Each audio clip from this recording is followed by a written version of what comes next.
우리가 지난주에는 엘리야가 하나님 앞에 새로운 그림을 받는 내용을 살펴봤습니다. 그리고 나서 오늘은 북이스라엘에 큰 전쟁이 일어나게 되는 장면입니다. 결코 잘한 것도 없고 정말 망나니같이 행동을 했는데 스스로 자초한 큰 위기에 누군가 도와주었다면 잘해서 도와준 것은 아니고 다시 기회를 준 겁니다.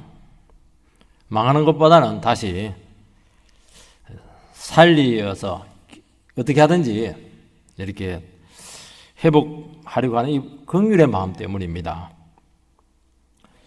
이때 이제 잘못을 뉘우치고 그 고마움을 알고 바로 살아간다면 이거는 최고의 보답입니다. 여전히 옛날 모습 그대로 망나니처럼 살게 된다면 선리적으로 버림을 받을 수밖에 없습니다. 아합 왕 때 그 왕하고 이스라엘 백성들은 잘한 것이 없습니다. 엄청난 기적의 역사를 그들이 경험을 하고 목격을 했는데도 불구하고 변화가 나타나지 않았습니다. 하나님께서는 대책이 없다 보니까 엘리야에게 다시 새로운 그림을 보여줬지만은 하나님 참 그게 마음이 아픈 거예요. 그들이 거기서 바로 회복이 됐으면은 새로운 그림이 뭐가 필요하겠습니까?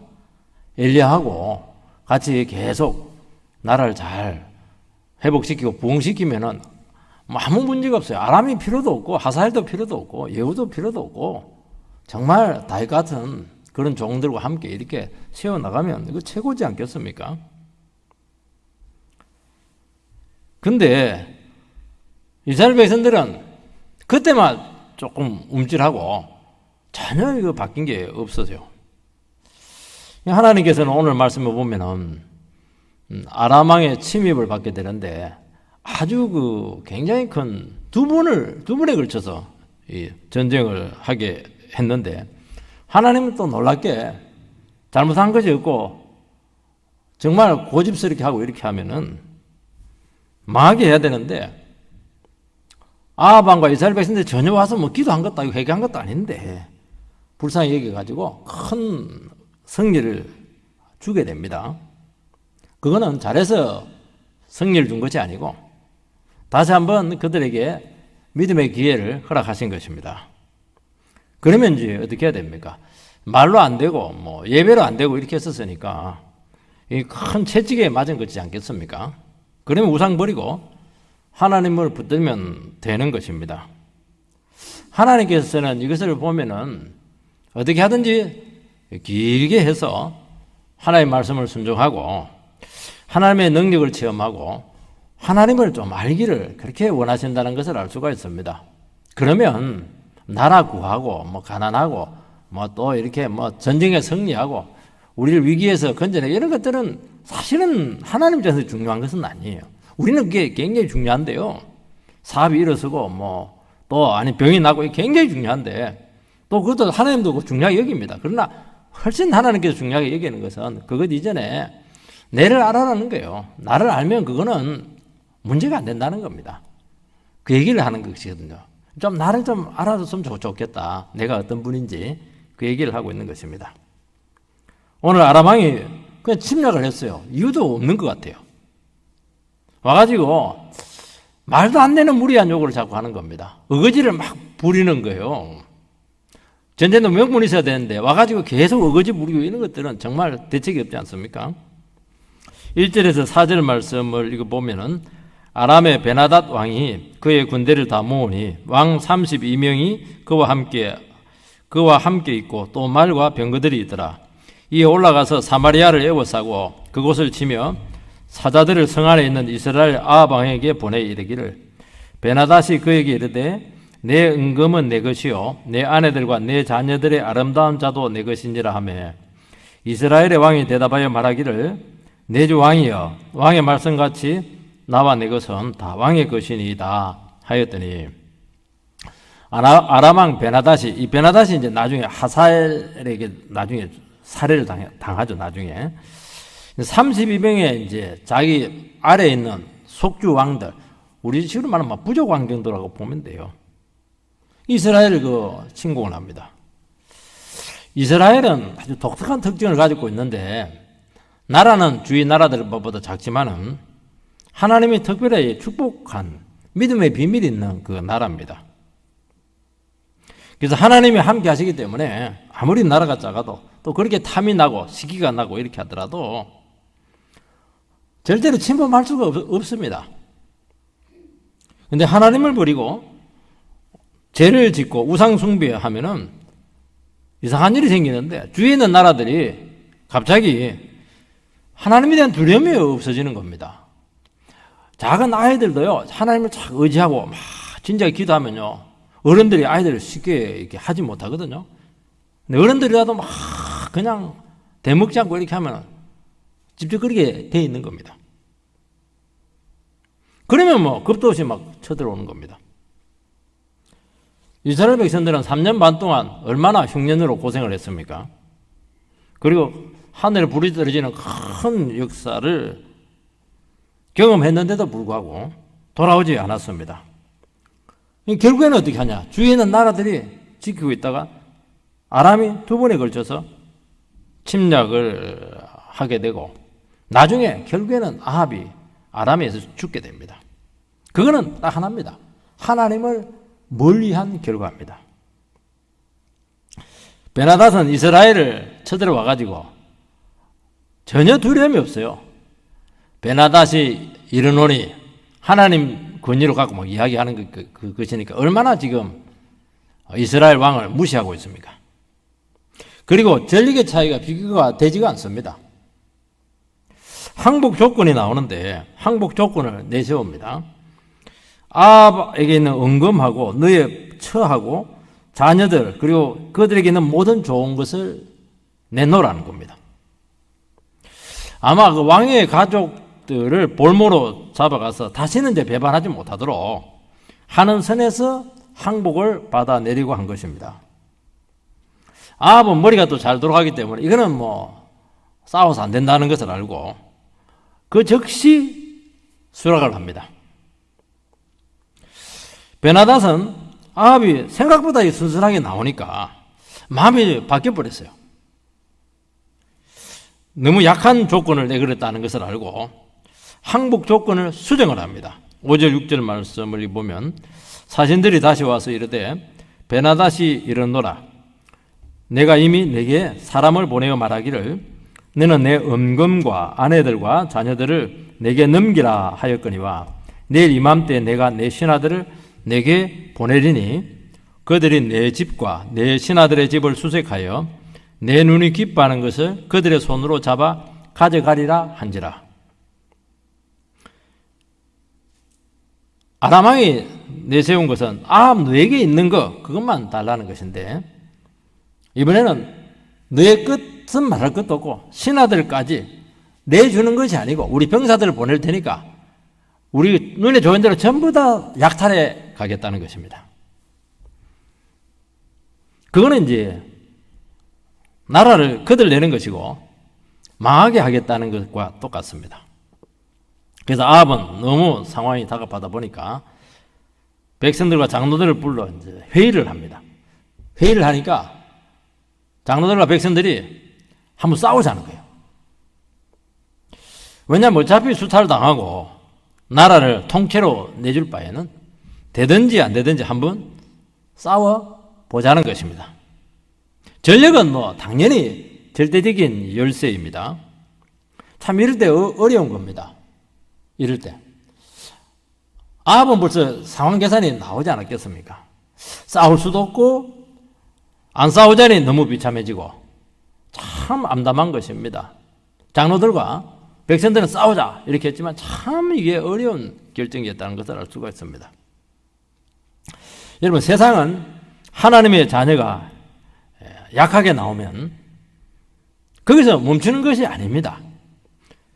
더 요구하고 다 요구합니다. 그리고 반드시 짓밟아서 비참하게 만들어야 직성이 풀리는 것입니다. 그러면 반대로 처음부터 여러분 강하게 나가면 안 되느냐? 그러면 충돌해야 돼요. 충돌하면 또 당하는 겁니다. 그러면 타협하고 나면 어떻게 하느냐? 타협하고 나면 계속 무시합니다. 이게 우리의 고민입니다. 항복할 수도 없고 대결할 수도 없고 굉장히 어려운 지경에 빠질 때 참 많다는 겁니다. 그러면 어떻게 해야 됩니까? 길은 한 가지 방법밖에 없다는 거예요. 하나님께서 지켜주시고 보호해 주셔야 된다. 이 고백이 바로 나와야 됩니다. 그리고 믿음으로 나오면은 돌파구가 보인다는 것입니다.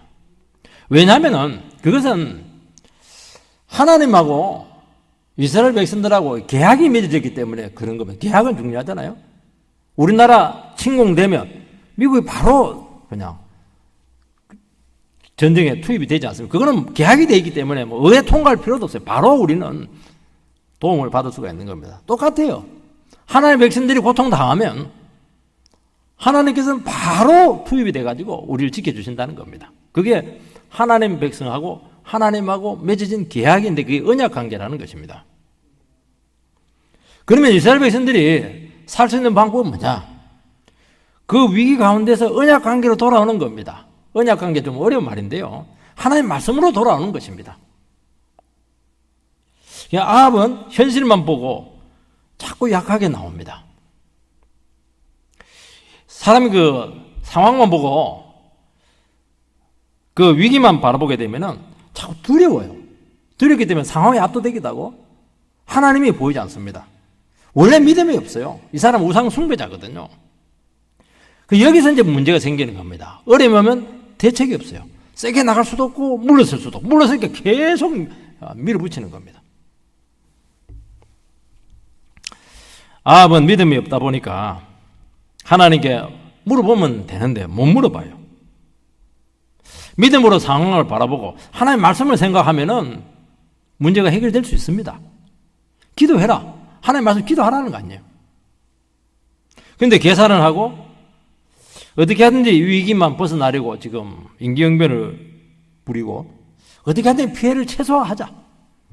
이런 논리를 계속 펴는 것이니까 자기 생각으로 이제 나가는 것이죠. 이 평소에 하나님을 멀리하고 믿음으로 살지 않으면 여기에 문제가 생기는 겁니다. 위기시에 이 속수무책이에요. 믿음이라고 하는 것은 가만히 있는다고 생기는 것이 아닙니다. 평상시에 믿음의 연습을 많이 해놔야 돼요. 우리가 평상시에 믿음으로 작은 것부터 믿음으로 살라고 하냐 보면 여러분 조련 선수가 막 대한해협 건너고 이렇게 할 때 한강을 수십 번 왔다 갔다 했어요. 큰 대항을 건너려면 강을 왔다 갔다 해야 되거든요. 연습을 많이 해야 돼요. 살도 찌우고. 우리가 평상시에 작은 일부터 그리고 예배 생활부터 은혜 생활부터 이런 것들을 열심히 하는 이유가 뭐냐니까 큰 위기가 왔을 때 그때 이게 강력한 효과를 나타낸다는 것입니다.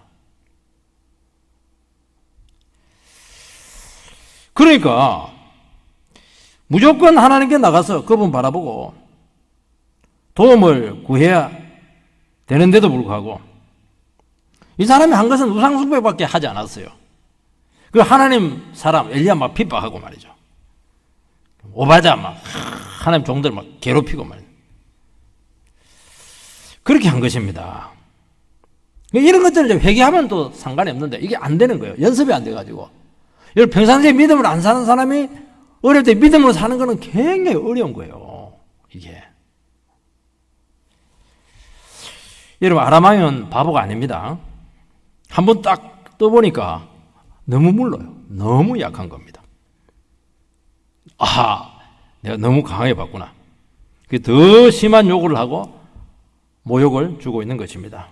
왜냐하면 세상의 욕구와 교만과 탐욕은 끝이 없어요. 이걸 모르는 거예요. 여기만 물러서면 되겠지. 아니에요. 그들 낼 때까지 계속 밀어붙입니다. 한 번으로 절대로 만족하는 일이 없어요. 얼마나 집요한지 모릅니다. 나올 게 없으면 거기서 끝내버려요. 그래서 한 번은 반드시 부딪혀서 극복을 해야 됩니다. 극복하는 방법은 하나밖에 없어요. 다른 길이 없어요.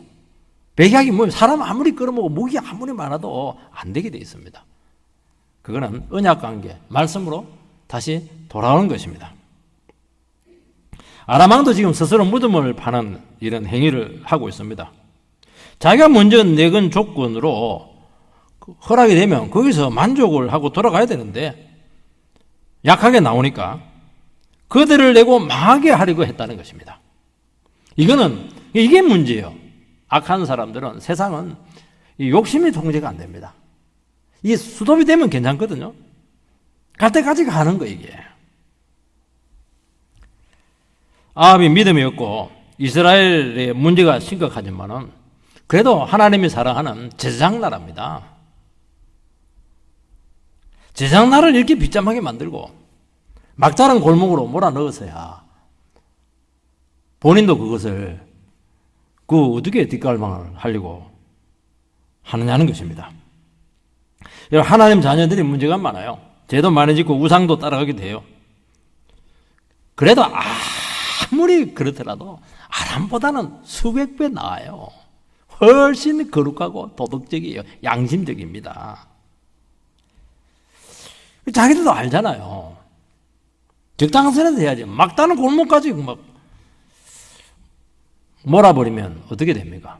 그러면 이제 하나님 백성의 본 모습이 나타나요. 막 기도하게 되고 하나님 바라보게 되고, 왜냐하면 죽으면 안 되니까 그렇게 하는 것입니다. 여러분, 사단의 최고의 실수는 뭐냐? 사단이 굉장히 머리가 좋은데 이 부분에서는 머리가 굉장히 안 좋아요. 그러니까 하나님의 백성들을 이기지 못하는 겁니다. 사단은 다른 걸 모르는데 믿음으로 나가면 이게 버전이 없어요. 근데 내 생각으로 나가고 막 고집으로 나가고 이렇게 하면은 절대로 못 이겨요. 그러니까 하나님의 백성들을 핍박하고 몰아붙이면 망할 것이다.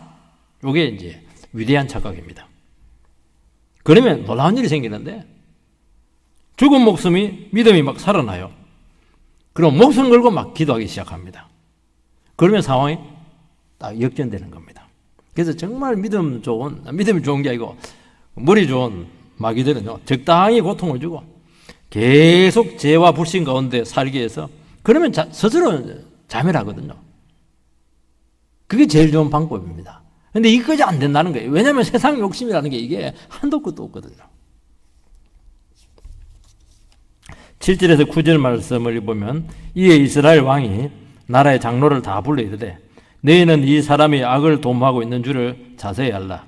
그가 내 아내들과 내 자녀들과 내 은금을 빼앗으려고 사람을 내게 보내었으나 내가 거절치 못하였노라.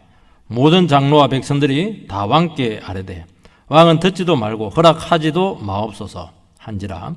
그러므로 왕이 베나닷의 사신들에게 이르되 너희는 내 주 왕께 말하기를 왕이 처음에 보내 종에게 구하신 것은 내가 다 그대로 하려니와 이것은 내가 할 수 없나이다 하라 하니 사자들이 돌아가서 보고하니라.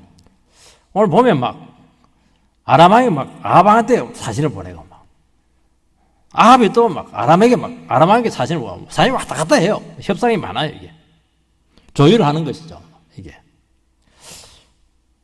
그러면서 그들의 모습들이 다 드러나고 있는 겁니다. 장로와 백성들이 마음이 하나가 딱 되었어요. 그리고 아람 왕을 한번 대적하자는 것입니다. 그게 이제 왕이 용기가 생겼습니다. 이것을 보면 지도자가 믿음이 없을 때 백성들과 관직에 있는 사람들, 따르는 그 사람들이 믿음으로 반응하면은 지킬 수가 있어요. 그게 신기해요. 반대로 백성들과 그 밑에 있는 그 관리들이 믿음이 없으면은 지도자 한 사람이 목숨 걸고 하나님 붙잡으면 또 이겨냅니다. 그 둘 중에 한쪽에만 정신을 딱 차려도 나라를 구하고 가정을 살리고 교회를 살립니다. 그게 너무 놀라워요. 그래서 하나님께서는 다윗 계열의 왕들에게 다윗의 등불을 꺼뜨리지 않겠다 하는 말이 뭐냐니까, 다윗 계열 왕 한 사람이 기도하면은 이스라엘은 유다는 무조건 산다는 겁니다. 그것도 약속되어 있는 거예요, 이게. 여러분, 나라가 왜 들어올 때 성도들이 믿음으로 막 기도하고 나오면은요, 지켜줍니다.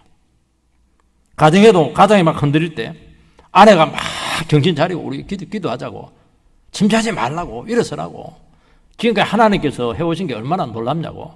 우리 집안 망하게 하려고 이렇게 어려움을 줬겠냐고. 아니라고. 하나님 대한 계획이 있다고. 이렇게 나오면 사는 겁니다. 한 사람만 그렇게 해도 한 사람. 다 넘어져도 한 사람만 그렇게 하면 돼요. 자식, 예수 잘 믿는 자식 한 사람만 딱 정신을 차리고 믿음으로 반응하자고 하면은 가정 살리는 겁니다. 가정 살리는 게 다 우리가 뭐 예수 잘 믿으면 좋겠지만은 그런 데가 어디 있어요? 한 사람이라도 딱 정신을 차리고 우리 무너지지 말자고. 이런 그 한 사람의 기도를 들으시고, 왜냐하면 그 사람이 제사장이거든요. 하나님께서는 제사장의 기도를 더 들어주는 겁니다. 한 사람만 딱, 엘리야 한 사람만 딱 살아있으니까 나를 살리잖아요. 근데 이런 방식의 반응이 쉽지가 않습니다. 왜냐하면 지도자나 가장이 제대로 살지 못했기 때문에 이런 위기가 왔거든. 책임자가 제대로 못했기 때문에 이런 위기가 온 것이잖아요. 그러면 이제 이런 어려움이 생기면 어떻게 하느냐. 자꾸 잘잘못을 따지기 시작해요. 그러면 이제 한도 끝도 없는 거예요. 네가 잘했니? 내가 못했니? 왜 그때 그렇게 하고 말을 안 들었니? 자꾸 이런 식으로 나가는 거예요. 이때는 어떻게 해야 되느냐? 다 부족하죠. 믿음이 없는 불신을 다 가지고 있습니다. 잘못 너무 많죠. 잘한 건 거의 없어요. 그냥 그거 따지는데 무슨 소용이 있겠습니까? 결국 같이 한 배를 탔잖아요. 그 지도자도 사실은 한 배를 탄 것이고 그 백성들도 한 배를 탄 것이거든요. 이유를 불문하고 그거는 공동 책임이라는 거예요. 그래서 그때는 따지면 안 돼요. 공동 책임을 져버려야 돼요. 그래서 살리는 사람이 되어야 된다는 것입니다. 살리는 사람은 특징이 하나가 있어요. 위기에서 절대로 남 탓하지 않아요. 그동안 막 그냥 바른 소리 안 하고 비난 많이 듣고 이렇게 했는데 딱 위기가 딱 생기면은 다 달라져. 거두절미하고 남 탓하지 않고 내 탓도 안 하고 자기 책임으로 다 돌리고 일단 살리고 봐야 된다. 믿음으로 서야 된다. 지금 같이 기도해야 된다. 이러면 되는 건데 이게 쉽지가 않아요. 이게 쉽지가 않아요. 이게 굉장히 어려운 거예요. 그래서 한 사람이 믿음으로 서기만 하면은 하나님께서는 지켜준다는 겁니다. 이거는 대단히 위대한 약속이에요. 이거. 아합은 지난 조건은 그대로 받아들일 수 있다고 하면서 마음을 돌려달라고 막 사정사정합니다. 외교적인 좀 어법이긴 해요. 내가 보니까 지난번 첫 번째 내가 다 요구했던 것도 내가 얼마나 해준다고 하지 않았겠냐. 내주 왕이요. 내가 그냥 당신의 그냥 신복이 될 테니까 좀 봐달라는 겁니다. 그러니까 아직도 지금 아합은 지금 매달리고 있는 거예요. 지금 아람 왕의 본심을 지금 전혀 파악하지 못하고 있는 것입니다. 한 번 약속을 어기고 심하게 나온 사람은 이거는 말로 안 되는 거예요. 이거는. 근데 아직도 막 미련을 가지고 그때 첫 번째 약속했던 건 내가 얼마든지 들어주겠다고 순순히 하지 않았냐고. 그 선에서 끝내십시다. 이런 얘기를 하는 거예요.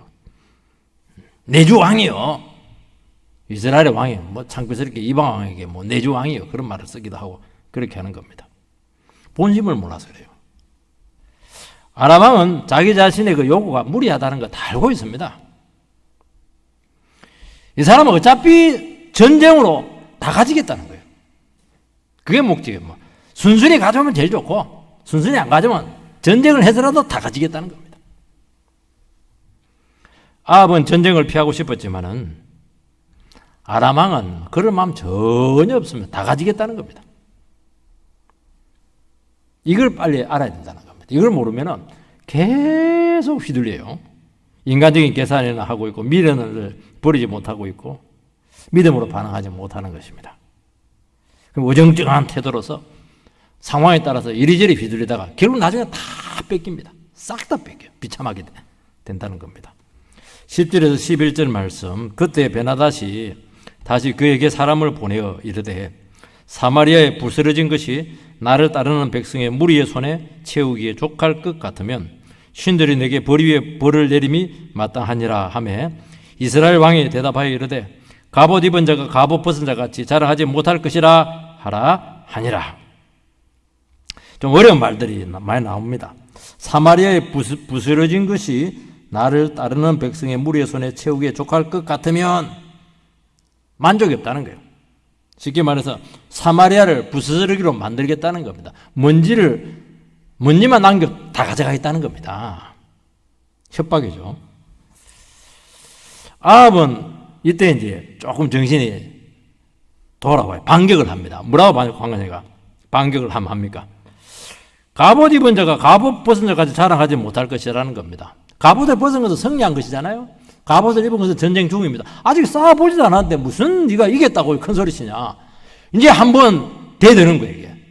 드디어 아합이 대들고 있어요. 지금.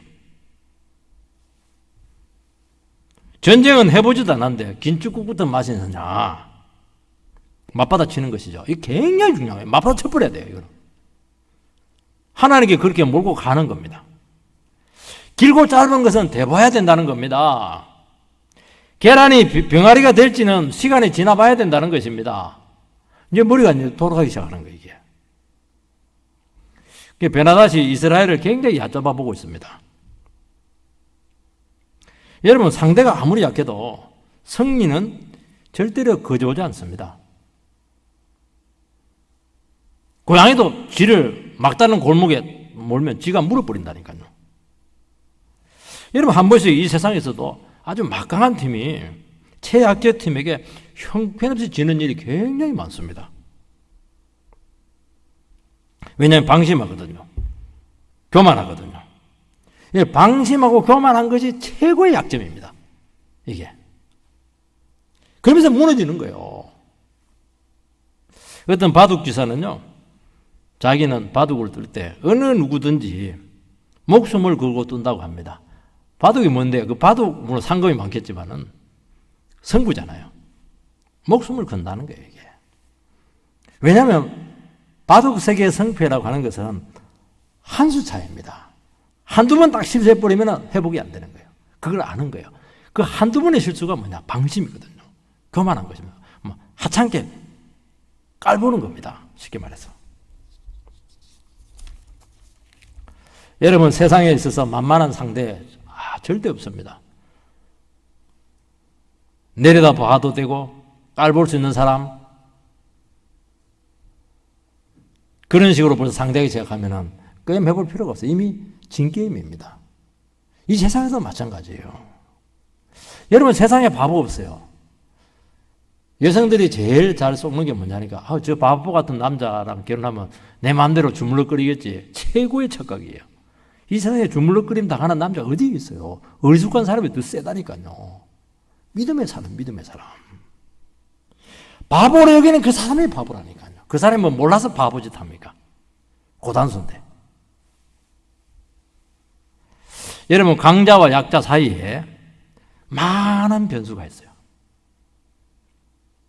교만하거나 얕잡아 보면은 이 변수를 못 보는 겁니다.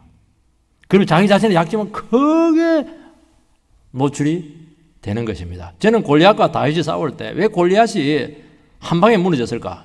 교만 문제예요. 너무 햇볕가리니까. 아니, 종우레이 같은 녀석이 나한테 상대한다고. 그래서 뭐 대충 나온 거예요. 다윗은 믿음으로 상대하잖아요. 한 방에 끝나는 거예요, 이게. 그 약점이 막 드러나거든요, 이게. 이 세상에 약점 없는 사람이 누가 있어요, 이거. 그래서 전쟁은 여호와께 속한다는 말이 많잖아요. 너무 많은 변수들이기 때문에 순간순간 하나님을 의지하지 않으면 반드시 패배한다는 겁니다. 그래서 아무리 약하더라도 끝까지 하나님을 붙들면 말판에 가서라도 뒤집는다는 겁니다. 아람 왕은 치명적인 두 가지 실수를 합니다. 너무 무리한 요구를 한 것이죠. 그리고 상대를 얕잡아 본 것입니다. 여러분, 너무 무리한 요구 하지 마시기 바랍니다. 적당한 소리도 해야죠. 여러분, 하나님의 자녀는 위기 시에 믿음으로 언제라도 변할 수 있는 존재라는 것을 몰랐던 겁니다. 하나님의 백성들이 침체돼서 저렇게 막 행편없이 침체되면요, 세상 사람보다 훨씬 못해요. 근데 정신 딱 차리고 기도하기만 시작하면은 이거는 뭐 상대를 할 수가 없는 거예요. 그걸 몰랐던 것입니다. 여러분, 세상이 자기 뜻대로 되지 않습니다. 그리고 우리도 기억해야 될 것이 뭐냐? 우리의 능력이라는 것도 절대로 결정적이지 않다는 것을 깨달아야 된다는 것입니다. 우리는 콧구멍만 딱 막아도 5분 안에 죽습니다. 굉장히 약하다는 거예요. 그걸 알기 때문에 항상 진리를 붙들고 주님의 도우심을 바라면서 살아가는 것입니다. 이거 외에는 우리의 세상을 상대해낼 길이 전혀 없습니다. 두 번째 보면 하나님께서 개입을 합니다. 13절. 한 선지자가 이스라엘의 아합 왕에게 나아가서 이르되 여호와의 말씀이 내가 이 큰 무리를 보느냐 내가 오늘 그들을 내 손에 넘기리니 너는 내가 여호와인 줄 알리라 하셨나이다. 갑자기 무명의 선지자가 나타납니다. 나타나지 않아도 되는데 나타나요. 그리고 오늘 승리를 주신다고 예언합니다. 아합 왕이 선지자를 찾지도 않았습니다. 원래는 엘리야 선지자를 찾아가야죠. 근데 엘리야는 너무 부담스러워요. 이게 관계도 안 좋고 또 죽인다 하기도 하고. 그렇다고 해서 아합 왕이 회개를 했습니까? 하나님께 도움을 요청을 했습니까? 기도를 했습니까? 아무것도 안 했다는 거죠. 아합은 하나님께 나가도 이 문제는 별 방법이 없다고 생각을 했다고 우리는 짐작할 수가 있습니다. 여러분들이 하나님께 나가고 믿음의 사람에게 나가고 선자에게 나가고 목사에게 나가고 이런 것들이요. 이게 못 나갑니다. 믿음이 없으면 절대로 못 나가요. 그리고 가서도 도와달라 소리 못 합니다. 자존심이 있든지 아니면 불신앙이 있든지 절대로 그런 말 못 해요. 하나님께 나가서 도와주세요. 이거요. 굉장한 믿음입니다. 그거 믿으시기 바랍니다. 얼마나 자존심 센지 그게 안 되는 거예요. 하나님 백성들이 고개 숙이고 한 번만 도와주세요. 이 세상에서도 오는 아이에게 젖준다고 했는데 배가 고픈데 입 딱 다물고 있으면 굶어 죽어야죠 뭐. 입 벌려서 막 울어야죠.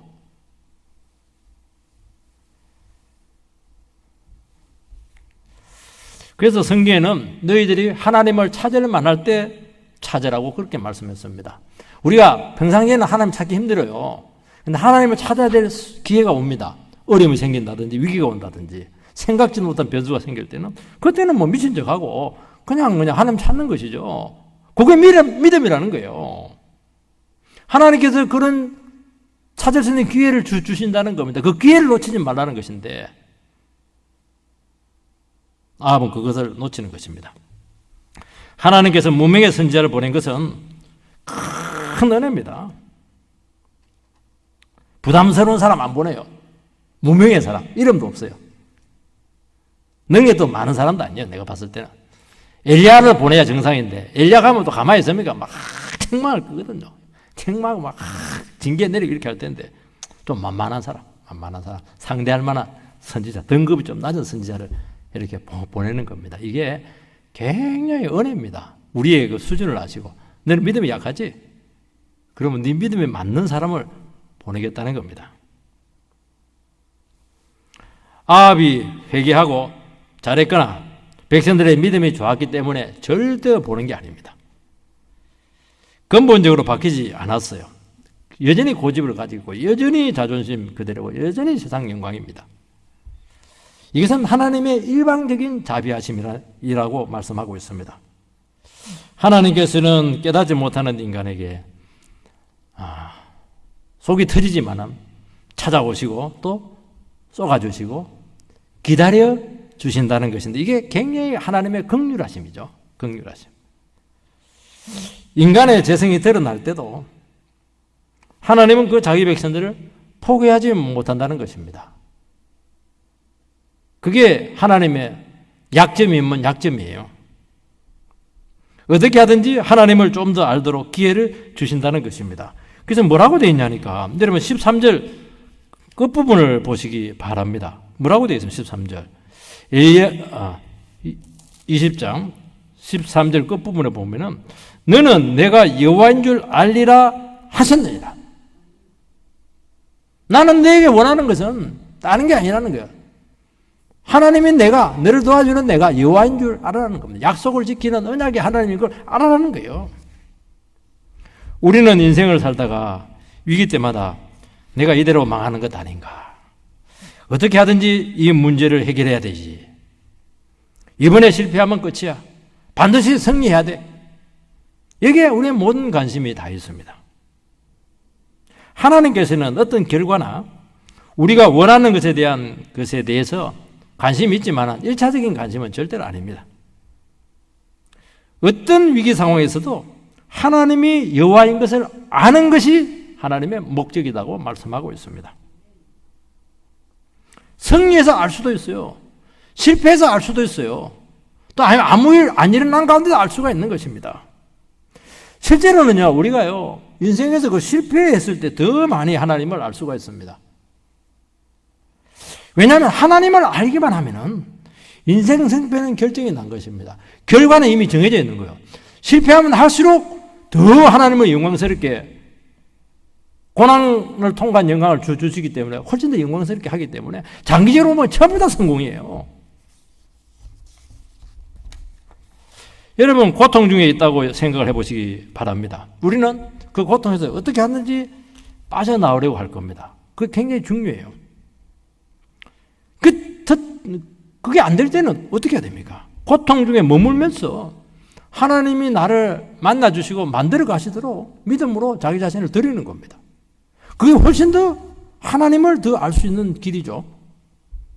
그래서 고난 가운데 있는 성도들은요, 처음에는 막 살려달라고 난리인데요, 시간 지나놓고 나면은 어떻게 하냐니까, 고난이 참 짧았다.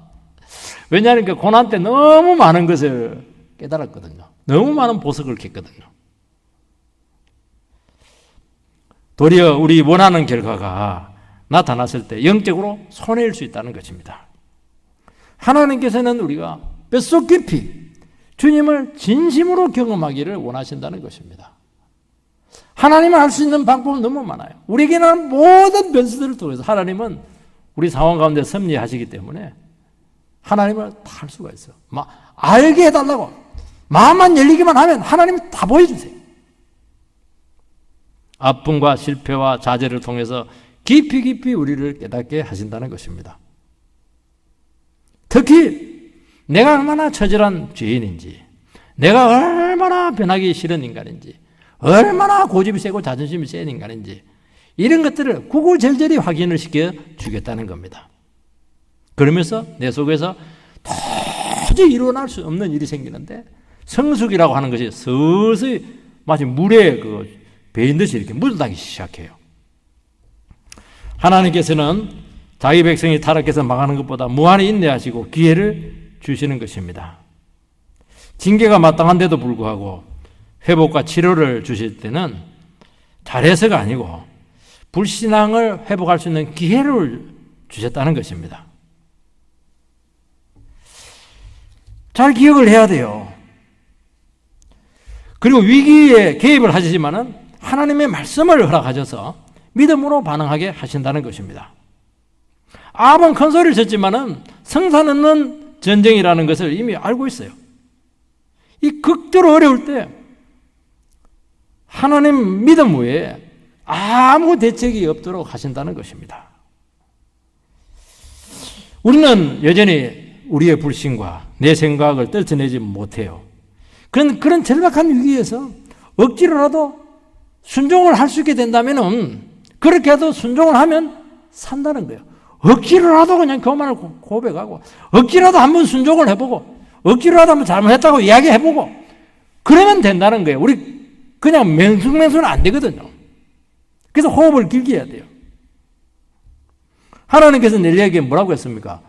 채찍과 말씀으로 이제는 아합과 이스라엘 백성들을 다스리겠다고 말씀하지 않았겠습니까? 역사 섭리로 다스린다는 거예요. 우리는 죄인이나 불의한 자들, 악한 자들을 상대할 때 당장 어떻게 되기를 원합니다. 하나님이 안 하면 내가 뿌리 뽑겠다. 큰일 납니다. 당신이 뽑힌다니까요. 우리가 나설 필요가 없는 거예요. 자극할 필요가 없다는 거예요. 주님의 섭리에 맡기라는 것입니다. 그러면 주님께서 상대하시고 때리고 깨닫게 하실 때까지 기다리면서 끝까지 사랑하고 기도하는 것입니다. 그러면 나도 다치지도 않고 우리 기도에 대해서 주님께서 너무나 놀랍게 은혜스럽게 응답하셔서 다 살릴 줄 믿습니다. 이 방법으로 우리가 구원을 이루어가는 귀한 권속들 되시기를 주의 이름으로 축원드립니다.